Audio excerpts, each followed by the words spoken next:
기도하겠습니다.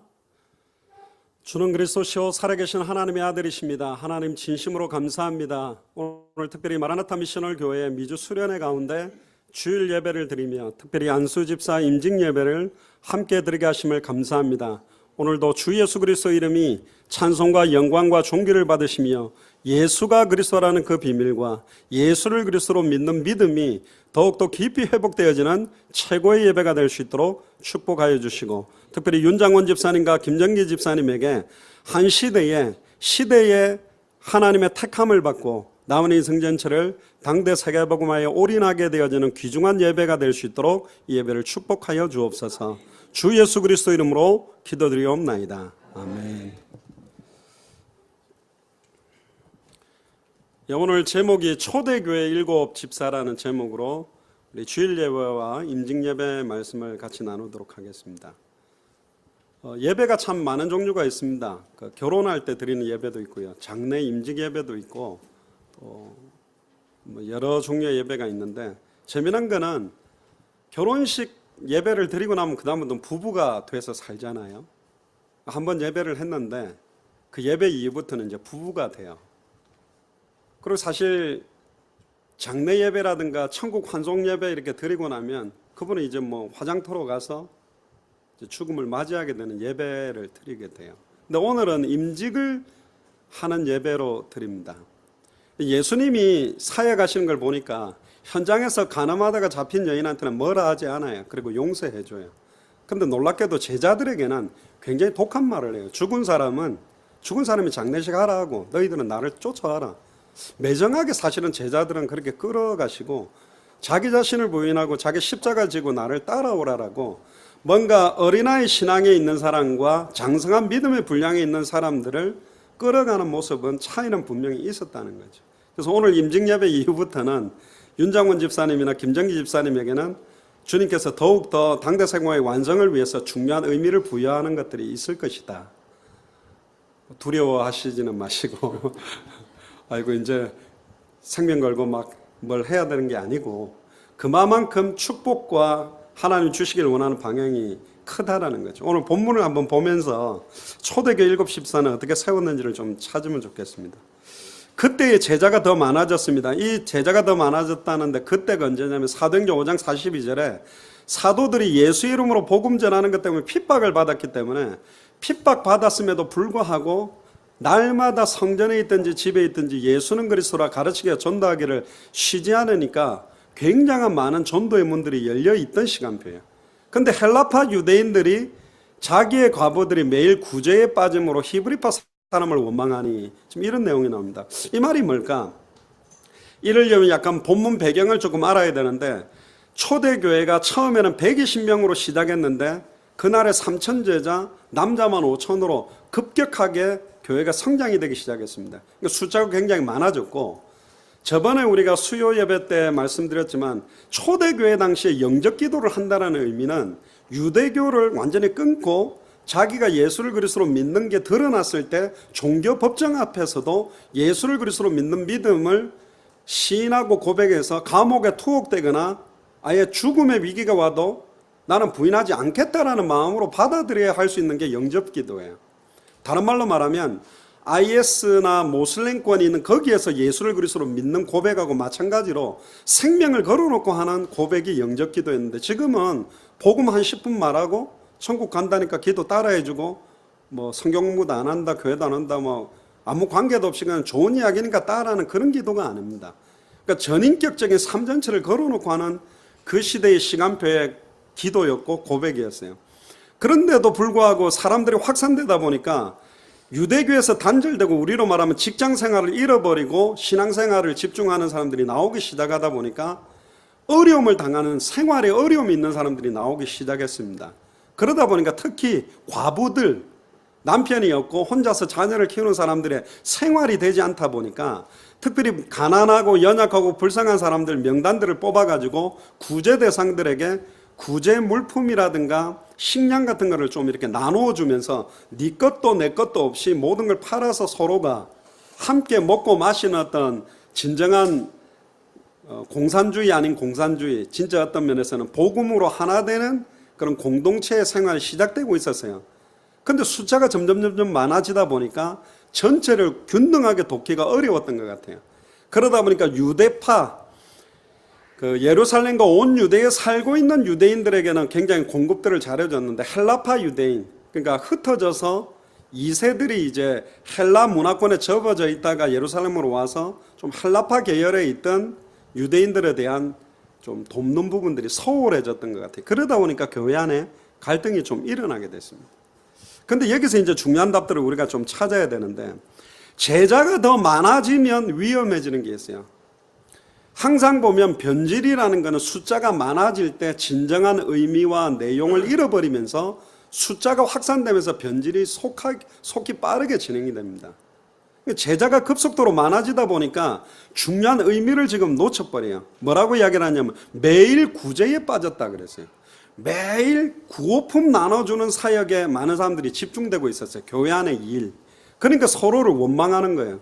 다른 말로 말하면 큰 교회가 무슨 행사를 할 때 누구는 일하는데 누구는 안 하냐 막 이러면서 약간 갈등거리가 오듯이 굉장한 갈등들이 지금 많이 일어나고 있던 시간표에 진행이 된 겁니다.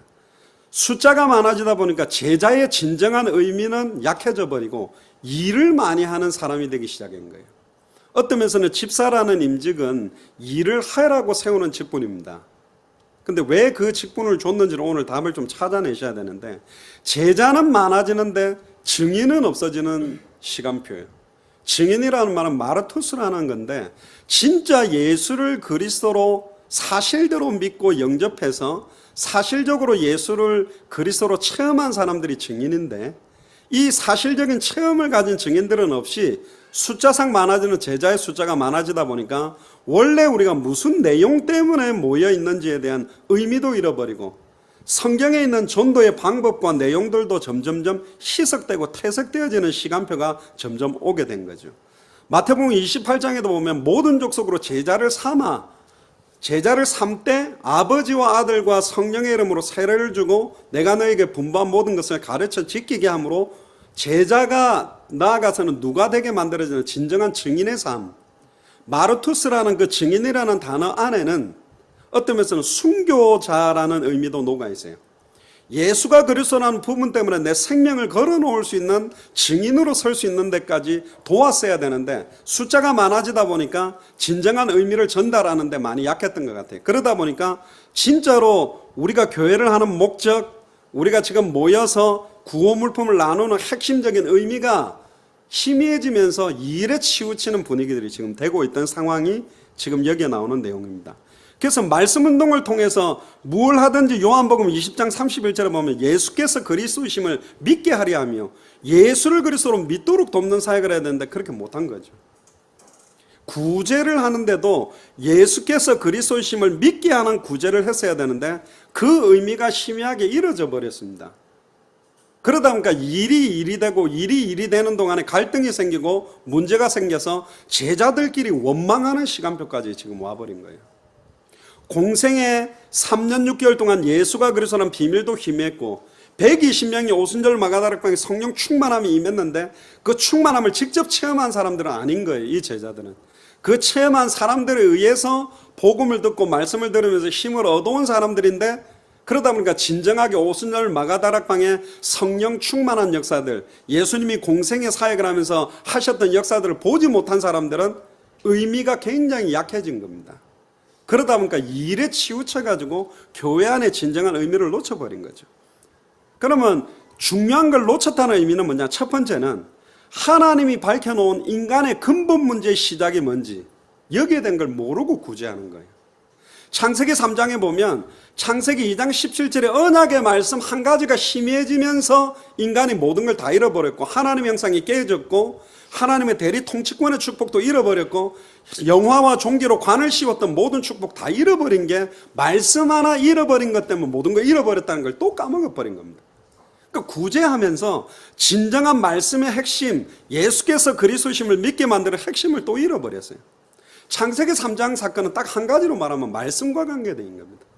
사단이 공격을 했는데 뭘 공격했죠? 말씀을 희미하게 파고들었고, 뭐가 죄죠? 말씀을 놓쳐버리고 사단의 말을 믿은 게 죄요. 왜 하나님과 단절됐죠? 하나님의 약속의 말씀을 잃어버렸기 때문에 단절된 겁니다. 결국은 이 말씀 하나, 그래서 요한복음 1장 1절에 14절에 말씀이 육신이 되어 눈에 보이는 말씀으로 온 분이 예수 그리스도인데, 이 예수가 그리스도라는 이 핵심은 잃어버리고 구제에 치우치게 된 거죠. 그러니까 당연히 원망할 수밖에 없죠. 심지어 목사를 원망할 수도 있고, 중직자를 원망할 수도 있고, 중직자끼리 원망하고, 여러 가지 원망에 쌓여버린 겁니다. 두 번째는 하나님이 주신 인간의 근본 해답이 희미해져 버린 거예요. 근본 해답이 뭐죠? 사람의 힘으로 안 됩니다. 곧바로 주신 해결책이 창세기 3장 15절에 여자의 후손이 와야 된다. 남자와 여자가 결혼해서 태어난 사람 가지고는 이 문제 해결 못하니까 여자의 후손, 즉 동정녀 마리아 몸에 성령으로 잉태된 분이 오셔야만 된다. 그분이 사단의 머리를 박살내고, 그분이 뱀의 후손에 의해서 발꿈치가 상하게 되므로 인간의 모든 문제를 십자가와 부활로 다 이룬다. 머리를 박살낸 게 부활이요, 발꿈치가 상하게 되는 게 십자가의 죽음입니다. 십자가의 죽음과 부활로 여자의 후손이 오셔야만 인간의 모든 문제는 끝난다. 이게 해답의 핵심인데 이거 잃어버린 거예요. 그리고 창세기 3장 21절에 보니까 아담과 하와를 위하여 짐승을 잡아서, 죄 없는 짐승을 잡아서, 죄는 아담과 하와가 지었는데 죄를 짓지도 아니한 짐승을 죽여서 그 짐승의 피를 뿌리는 대속의 제사를 처음으로, 최초의 죽음이 사실은 창세기 3장 25절입니다. 죄를 짓지 않은 짐승이 죽었어요. 누구 때문에? 아담과 하와 때문에. 그 대속의 제사가 십자가의 제사를 의미하는 거고, 그 가죽옷을 입혀주신 게 결국은 그리스도로 옷 입고 성령 충만함을 받고 빛의 갑옷을 입고 전신갑주를 입고 당대생활을 완성할 수 있는 모든 신분과 권세를 회복하게 되는 사건인데, 이 해답에 대한 게 희미해진 상태로 구제하고 있는 겁니다. 세 번째는 뭐냐? 하나님이 주신 유일한 해결책에 대한 근본적인 내용이 희미해진 거예요. 메시아 그리스도에 대한 것. 메시아 그리스도라는 이름 안에 근본 문제 세 가지, 근본 해결책 세 가지가 다 녹아 있습니다. 저와 여러분들에게 지금도 찾아오고 있는 문제는 세 가지 때문입니다. 사단의 역사와 말씀을 놓치게 만드는 죄 때문에 하나님과 단절되는 거예요. 결국은 이 사탄의 문제를 해결할 수 있는 누군가가 와야 돼요. 죄 문제를 해결하는 누군가가 와야 되고, 하나님과 단절된 문제를 해결하는 누군가가 와야 되는데, 누가 와야 되느냐? 여자의 후손이 와야 돼요. 사람으로는 안 되는 겁니다. 그래서 예레미야 2장 13절에 보면요, 내 백성이 두 가지 악을 행하였나니 그들이 생수의 근원되는 나를 버린 것이다. 아담과 하와가 하나님을 버려버린 거예요. 그리고는 스스로 웅덩이를 판 것인데, 스스로 웅덩이를 판 게 뭐냐? 사탄의 말을 믿은 거예요. 종교나 우상을 찾아서 인간의 해결책을 찾아서 방황하게 된 겁니다. 그때 히브리서 10장 19절에 20절에 보니까 그러므로 형제들아 우리가 예수의 피를 힘입어 성소에 들어갈 담력을 얻었나니 그 길은 우리를 위하여 휘장 가운데로 열어놓으신 새로운 살 길이요 휘장은 곧 그의 육체다. 십자가에서 자기 몸을 찢으심으로 하나님과 단절된 사건을 완전히 해결해서 하나님을 만나게 만든 분이 누구냐면 참 선지자 예수 그리스도입니다. 두 번째는 뭐냐? 로마서 3장 23절에 모든 사람이 죄를 범했는데, 이사야 59장 2절에 오직 너희의 죄악이 너희와 너희 하나님 사이를 갈라놓았다. 결국 우리의 죄악이 하나님과 인간 사이를 갈라놨는데 어떻게 하면 이걸 만나게 만들 수 있느냐? 그래서 참제사장 히브리서 9장 11절에 14절에 보면 그리스도께서는 장래 좋은 일의 대제사장으로 오사 손으로 짓지 아니한 것 곧 창조에 속하지 아니한 더 크고 온전한 장막으로 말미암아 염소와 송아지의 피로 아니하고 오직 자기의 피로 영원한 속죄를 이루사 단번에 성소에 들어갔다. 오직 자기의 피로 영원한 속죄를 이루기 위해서 십자가와 부활의 사건을 이루신 분이 예수 그리스도거든요. 심지어 13절에 보면 염소와 황소의 및 암송아지의 죄를 부정한 자들에게 뿌려 그 육체를 정결하게 하여 거룩하게 하는데, 하물며 영원하신 성령으로 말미암아 흠없는 자기를 하나님께 드린 그리스도의 피가 어찌 너희 양심에서 죽은 행실을 깨끗하고 살아있는 하나님을 섬기지 못하게 하니. 예수 그리스도의 그 보혈이 우리를 왜 죄에서 해방시키고 깨끗하게 살 수 있도록 못 만든다고 생각하느냐? 그러면서 중요하게 말하는 것은 11절에 보면 제사장마다 매일 서서 섬기며 자주 같은 제사를 드리되 이 제사는 언제나 죄를 없이 하지 못한다. 일시적인 죄예요. 화목 제사도 저번에 아사셀 염소 이야기한 것처럼 1년 동안 지었던 죄에 대한 해결이지 단번에 영원히 과거, 현재, 미래를 완전히 해방시키는 제사는 그동안에 없었다는 거죠. 왜 없었냐? 없을 수밖에 없죠. 아담의 후손이 선지자들을 해왔고, 아담의 후손이 제사장을 해왔고, 아담의 후손이 왕을 해왔기 때문에 근본적으로 사탄 문제, 죄와 저주의 문제, 하나님과 단절된 문제를 단번에 영원히 완전히 해결할 수는 없어요. 여자의 후손이 와서 참 선지자, 참 제사장, 참 왕직을 동시에 이루는 사건이 결국은 인간의 모든 문제를 끝낼 수 있는 거죠. 그래서 12절에 오직 그리스도는 죄를 위하여 한 영원한 제사를 드리고 하나님 우편에 앉았다. 한 번의 영원한 제사를 드린 분이 그리스도입니다. 심지어 우리가 잘 아는 그 유명한 히브리서 10장 14절에 그가 거룩하게 된 자를 한 번의 제사로 영원히 온전하게 만들었다. 단번에 영원히 온전하게 만든 사건이 십자가 사건인데 이거 잃어버리고 구제하고 있는 거예요. 왜 구제하는지는 몰라. 왜 내가 떡을 나눠주는지, 뭘 전달하기 위해서, 어떤 사건 때문에 우리가 이걸 하고 있는지를 또 모르고 구제만 하고 있는 겁니다. 그러니까 서로가 원망을 하게 된 거죠. 심지어 요한일서 3장 8절에 죄를 짓는 자는 마귀에게 속했다. 마귀에게 속한 상태에서 아무리 몸부림쳐도 승리하지 못하니 히브리서 2장 14절 15절에 자녀들은 혈과 육에 속하였으며 그 또한 같은 모양으로 혈과 육을 함께 지니심은 죽음을 통하여 죽음의 세력을 잡은 자 곧 마귀를 멸하시고 또 죽기를 무서워함으로 한평생 매여 종로로 다는 모든 자를 놓아주기 위해서 참된 왕으로 오신 분이 그리스도인데 이거 모르고 계속 구제하고 일하고 있는 겁니다. 그래서 이야기하죠. 하나님의 말씀을 제쳐놓고 이걸 하면 안 된다. 공개를 일삼는 게 마땅치 않다. 진짜 성경의 핵심 잃어버리고 이거 하는 거 틀린 것이다. 그래서 12사도가 모든 제자를 다 모았습니다. 그 핵심이 뭡니까? 요한복음 5장 38절 39절에 보면 너희가 성경에서 영생을 얻는 줄 알고 성경을 연구하지만 이 성경이 내게 대하여 증언한 것이다. 그러나 너희가 영생을 얻기 위하여 내게 오지를 않는다. 성경을 연구하는 목적이 영생 얻으려고 하는데 왜 내게 안 오냐? 너희들이 이미 제자인데 열심히 일하고 있지 왜 그리스도를 만나고 그리스도를 누리고 그리스도를 증거하는 이거는 또 희미해졌느냐 이 말하고 똑같은 거죠. 누가복음 24장 27절에도 성경의 핵심 이야기를 합니다. 모세와 모든 선지자들의 글로 시작하여 모든 성경에 쓴 바 자기에 관한 것을 자세히 설명했다. 자기에 관한 걸 예수님이 설명했어요. 구약 성경 가지고 내가 그리스도다. 왜 사람들이 나를 누구라 하느냐? 너희는 나를 누구라 하느냐? 심지어 요한복음 21장에 너희가 나를 사랑하느냐? 내가 누구며 내가 가장 원하는 게 뭐냐? 이거 알기를 원하는데 이걸 잃어버린 겁니다. 누가복음 24장 44절에 49절에 보면 모세의 율법과 선지자의 글과 시편이 나를 가리켜 기록된 모든 것이 이루어져야 된다. 즉 모세의 율법은 제사장 이야기, 선지자들의 글, 대선지서, 소선지서는 선지자들의 이야기, 시편과 열왕기상과 역대상은 왕들 이야기예요. 구약성경 39권을 딱 정리하면 세 가지의 이야기입니다. 수많은 왕이 왔다. 수많은 제사장이 일어났다. 수많은 선지자들이 일어나도 사탄 문제, 죄와 저주의 문제, 하나님과 단절된 문제는 해결하지 못했다. 누가 와야 된다? 참된 왕, 참된 제사장, 참된 선지자. 이 세 직을 합한 메시아 그리스도가 오면 모든 문제 끝난다. 이게 핵심인데 이 핵심을 가지고 구제하는 사람은 구제만 하지 않아요. 그 구제를 문으로 삼아서 예수께서 그리스도심을 믿게 하려며 너희로 믿고 그 이름을 힘입어 생명을 얻도록 할 건데 그 핵심이 희미해지니까 구제에서 구제로만 가는 거예요. 그러니까 자꾸 원망과 시비와 갈등밖에 안 생기는 거죠.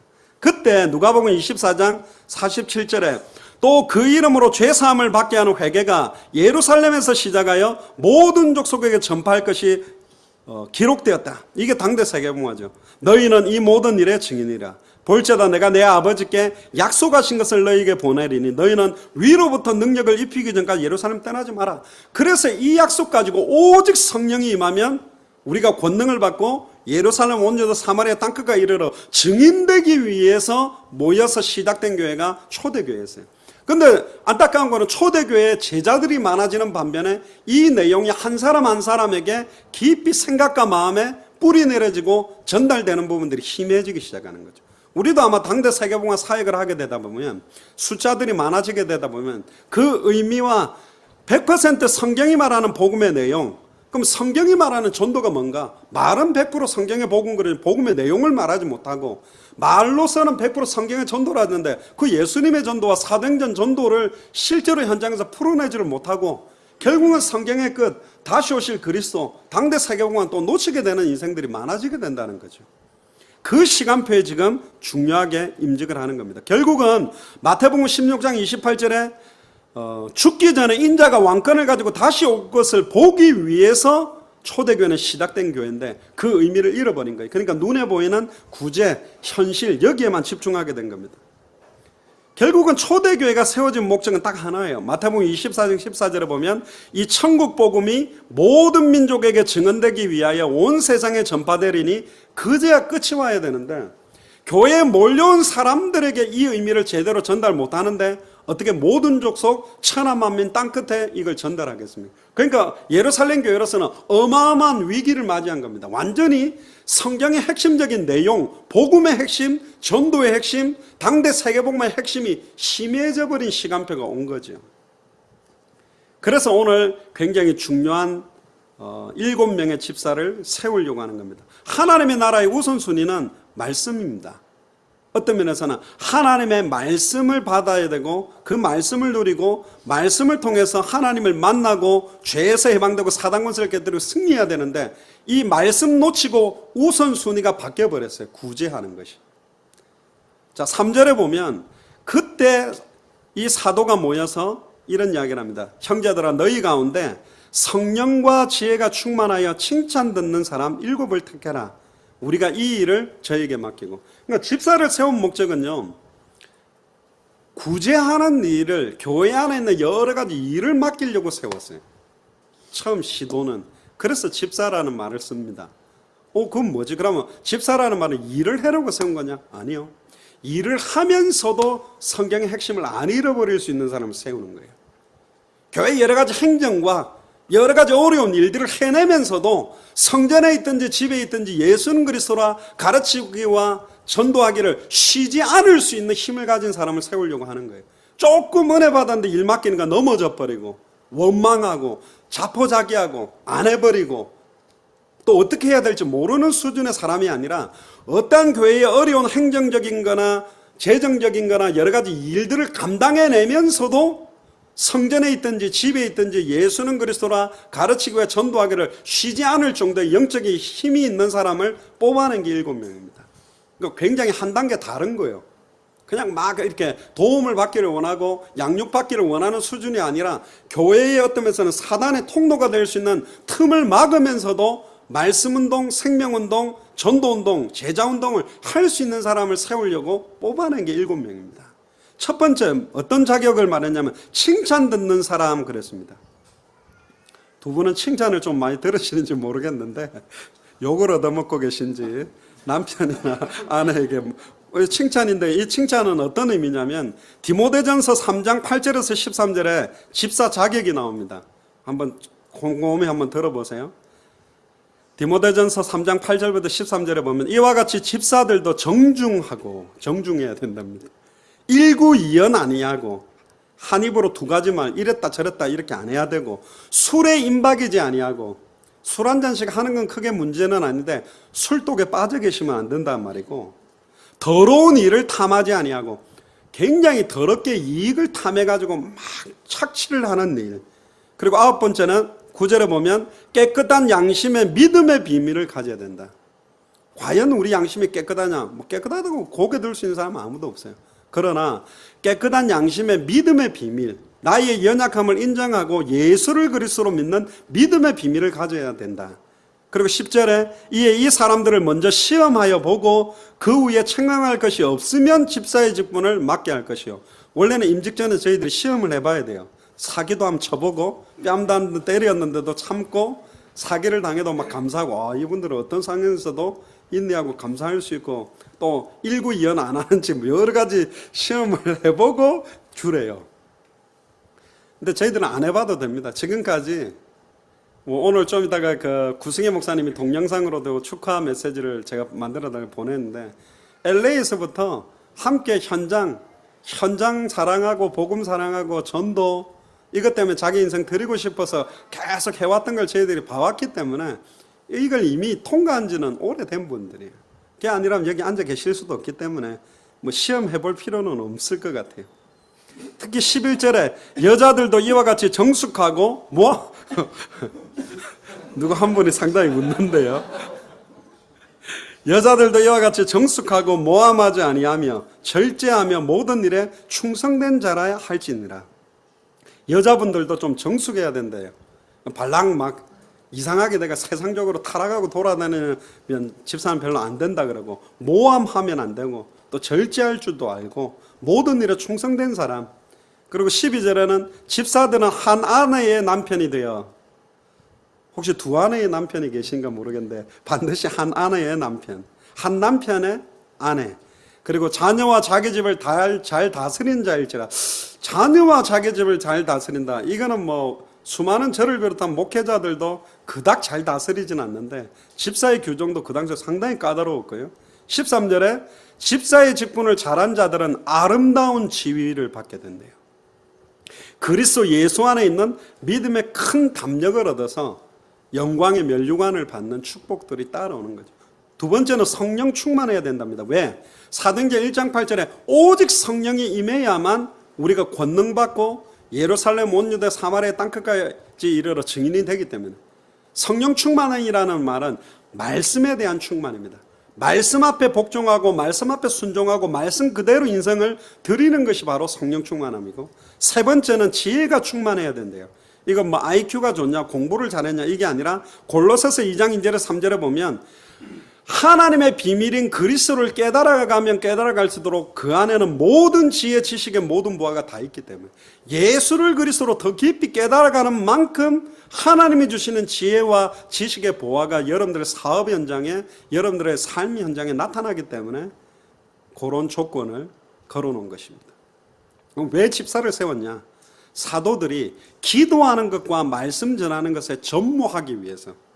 사도들도 엄청 신경 쓰였나 봐요. 너무 이런 문제로 막 헬라파, 히브리파, 심지어 대졸자들, 고졸자들, 집 있는 사람, 집 없는 사람, 좀 뭐 능력 있는 사람, 능력 없는 사람, 이런 사람들의 갈등들이 교회 안에 계속 생겨나니까 사도들도 그거 신경 쓰다가 머리가 너무 아팠던 것 같아요. 그래서 이 공개를 일삼고 교회 안에 있는 다양한 행정을 커버할 수 있는 영적인 힘을 가진 사람 7명을 딱 세워놓고, 사도들은 기도하는 것과 말씀 전하는 것에 오로지 전무하기 위해서, 어떤 면에서는 사도가 마음껏 사역하고 당대 세계봉화할 수 있도록 옆에서 딱 배경이 되고 밀어줄 수 있는 어떤 포커스가 바로 이 7 집사의 역할이었습니다. 결론적으로 따지면 이 7 집사 이름 가운데 주목해야 될 이름 3가지가 나옵니다. 첫 번째는 빌립입니다.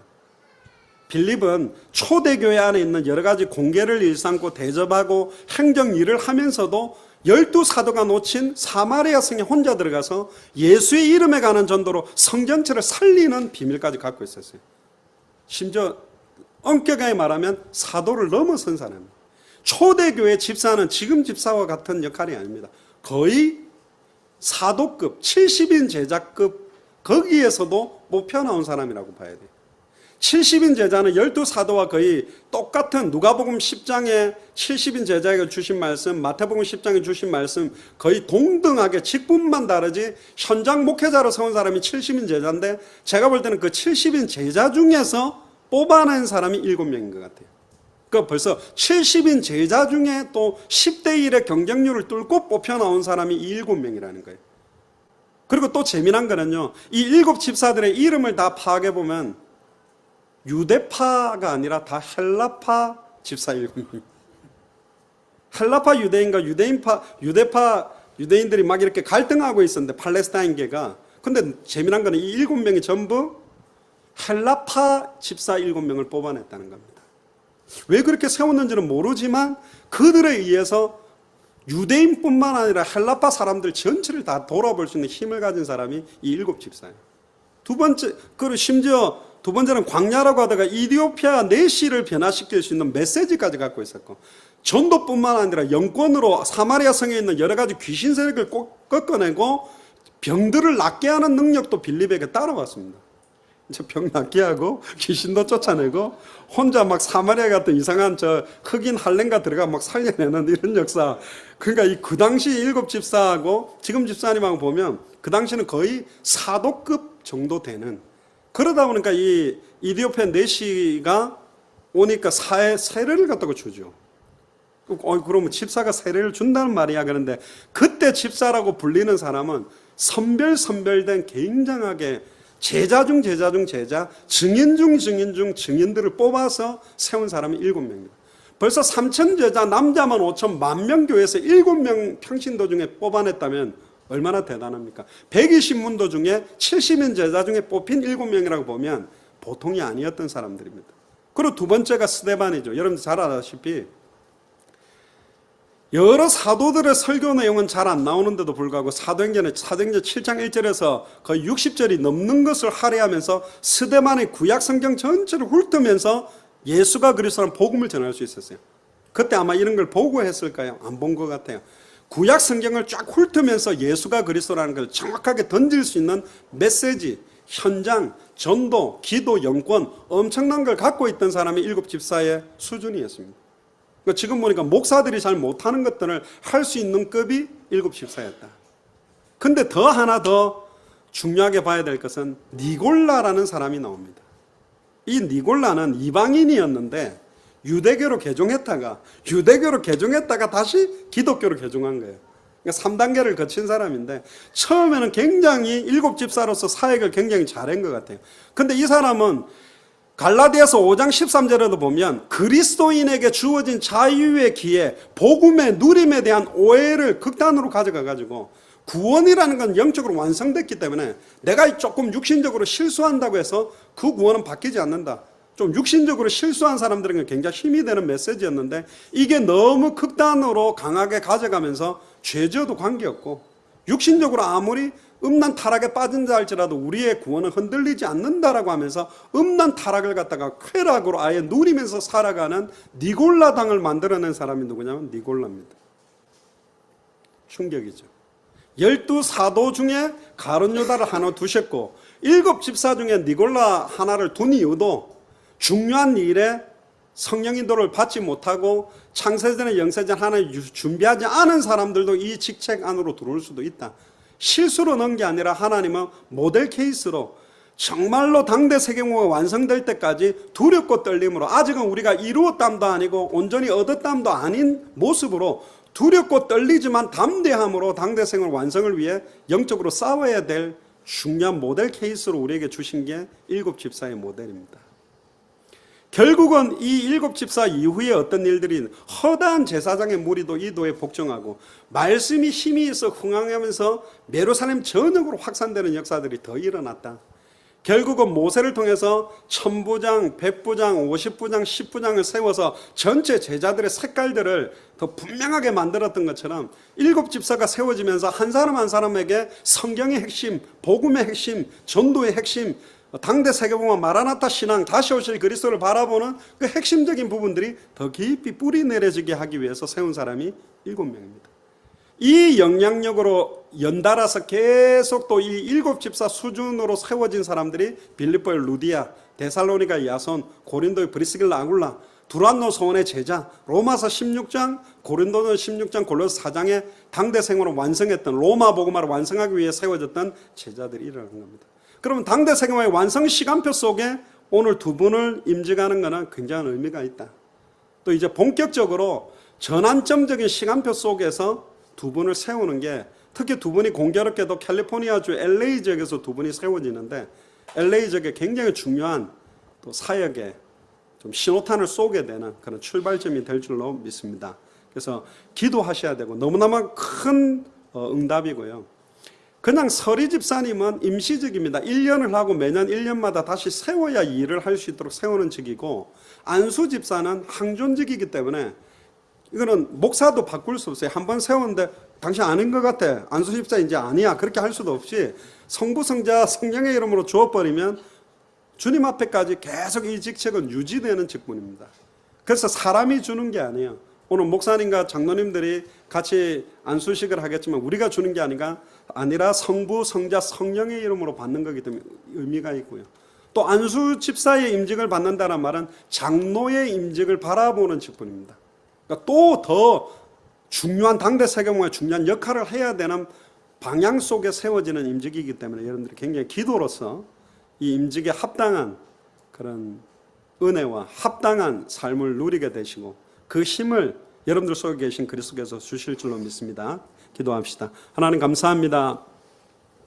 초대교회의 7 집사 중요한 시간표에 당대 세계문화를 완성하는 시간표에 초대교회가 세웠던 그 7 집사와 같이 우리 윤장원 집사님과 김정기 집사님을 성부와 성자와 성령의 이름으로 임직하려고 합니다.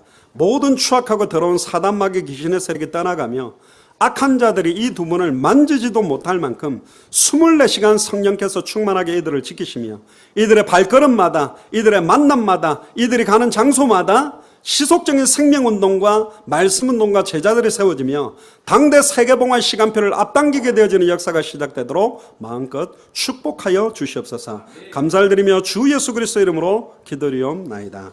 아멘.